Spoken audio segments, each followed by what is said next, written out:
جناب حضرت سیدنا مجدد الثانی شیخ السندی رضی اللہ تعالیٰ عنہ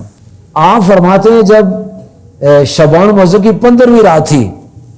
بیوی ان کی بہت نیک تھی، نیک بیوی ہو نا تو پھر شوہر کی روحانی بھی بڑھتی، یاد رکھنا، اگر بیوی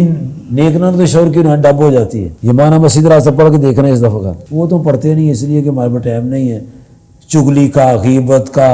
ہے جی، شیطانی باتوں کا، سیاسی باتوں کا بڑا ٹائم ہے، دین پڑھنے کا ٹائم بہت لوگ کم پاس، قوم کو ہم دین سکھاتے نہیں ہیں، اس لیے قوم بے دین ہوتی جا رہی ہے۔ مجدد پاک نے کتابیں لکھی ہیں، اثبات رسان نبوت کے بارے میں 33 رسالہ لکھا آپ نے، ختم نبوت کے قائل تھے وہ،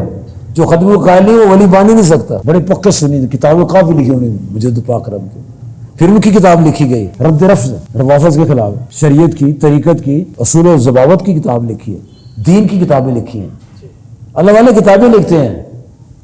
دنیا دار پراٹھے بریانیاں، اللہ والے کتابیں لکھتے ہیں، اور کتاب خزانہ ہوتی ہے۔